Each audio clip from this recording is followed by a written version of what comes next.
Here we go.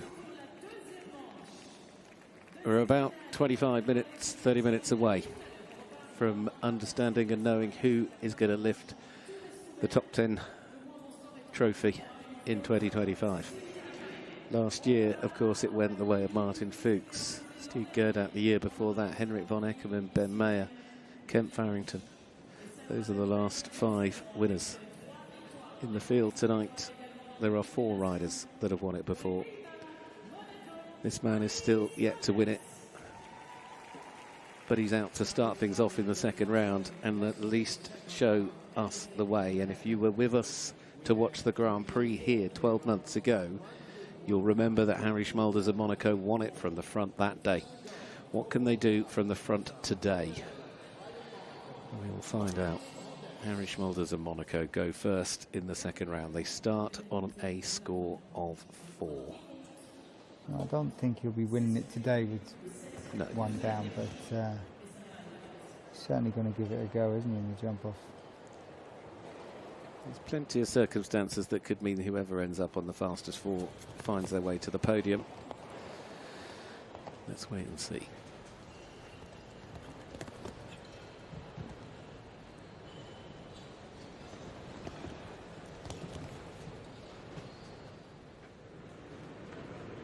He's a master at the turnbacks. Into the corner and then just leaving a bit of room so he can push on the last stride, you know?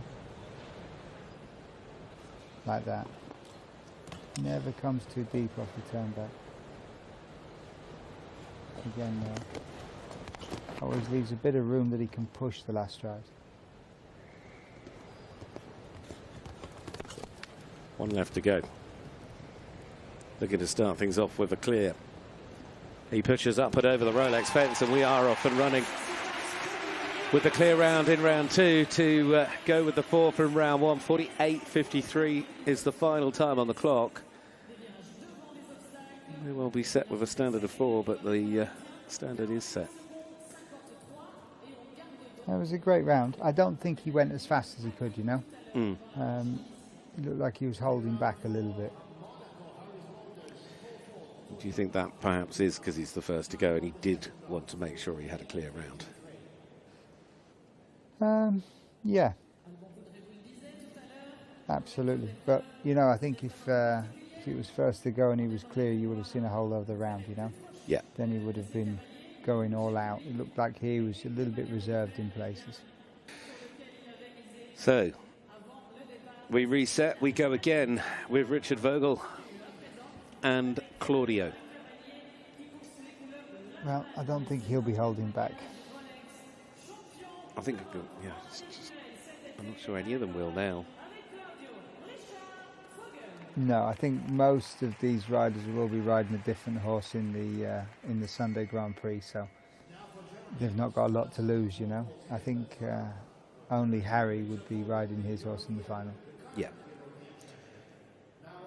Well, these two just got stronger and stronger as the year's gone on as a combination. He's definitely building up anyway.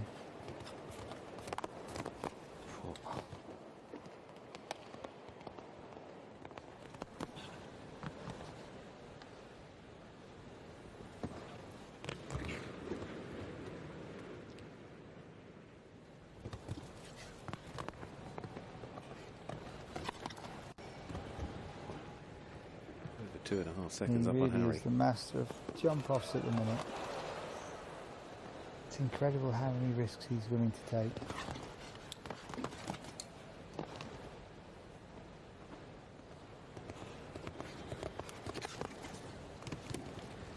He's taken second after second off the time to beat already. 44.24. What a shame he has that 4 from the opening round. It'll be fascinating to see just how close to the ultimate pace Claudio was. Yeah, I think he was a very, very solid round. Maybe just slowed up a little bit for the last 2 jumps. I think that's the only place you could catch him a little bit. But through the sort of twisty stuff in the middle. No, incredible. The way he cut across the middle there and jumped it on the angle. And what I'm about to say, I mean in the absolute most complimentary way possible. Look at that angle. Look at that. Sorry to interrupt. But it's like pony riding, you know, where you would be just, you know, you can twist and turn. And he seems to be able to do that over a 1.60 m course. He just pushes the boundaries every time he's out, you know. Tries to go faster and do more things, more incredible things. I mean, even just coming to #1, the way he rode to #1, it's definitely not looking for second place, this man, or any of them. Kent and Scott, they're going to be looking for the #1 spot. Well, what a story it could suddenly turn into. Let's wait and see what happens. Belgium have never won the top 10 final. No rider from Belgium has done it before. Could he be the first?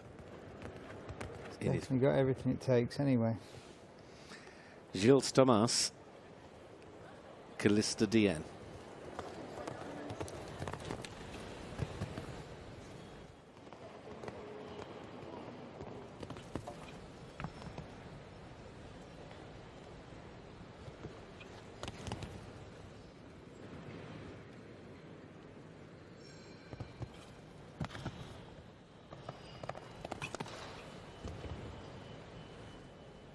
The split, of course, compared to the time from Richard Vogel on the 4.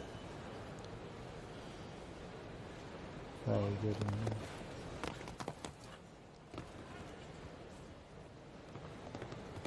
He's taking the wrist down to the vertical. Oh!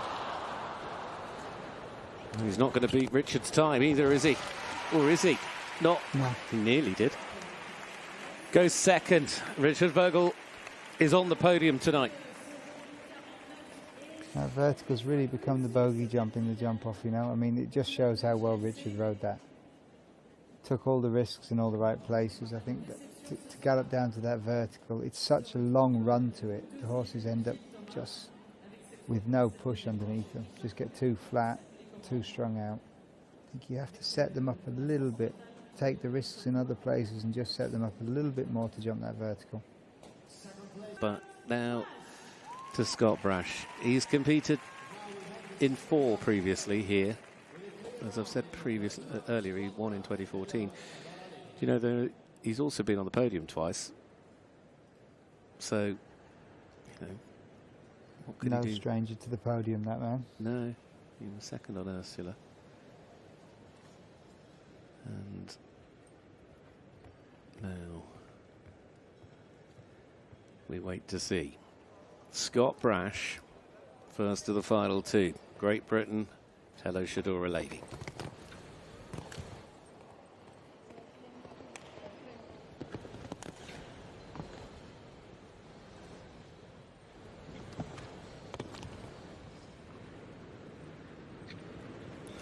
Ooh, fighting on the corner. Let's do the extra one after then.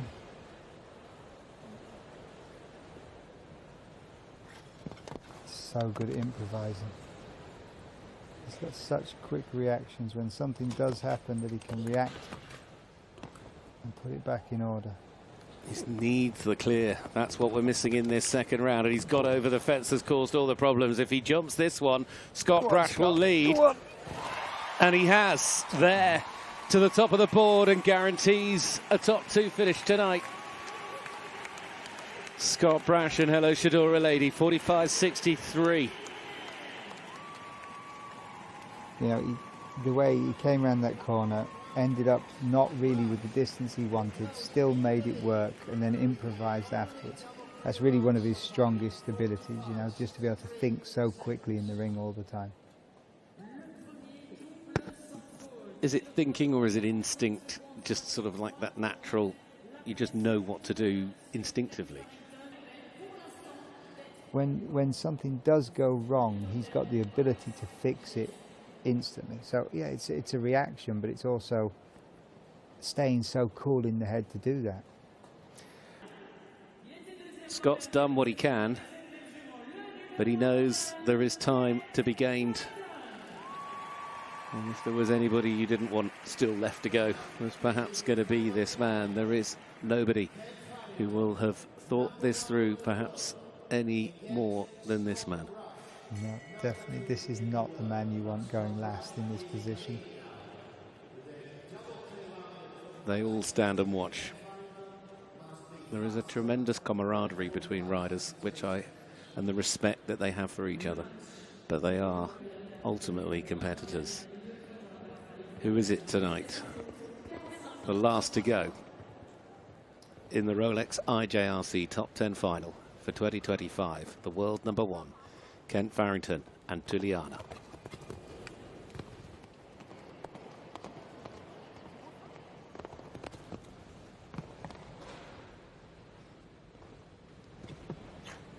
He's quicker.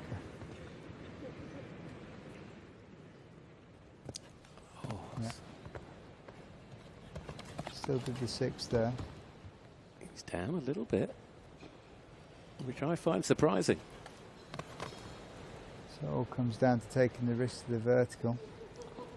Even Stevens at the moment. He's going to have to take it. He's over. It is on a run to the last, and it is nip and tuck. He's gone too wide. 10th of a second. Who's it going to be in 2025? It's Scott Brash. And hello, Shadora Lady. For the second time in his career, Scott Brash wins the Rolex IJRC Top 10 final, as each and every one of the other 8 stood up there. Head over to say well done. But that, Joe Clee, could not have been any tighter. Fantastic class.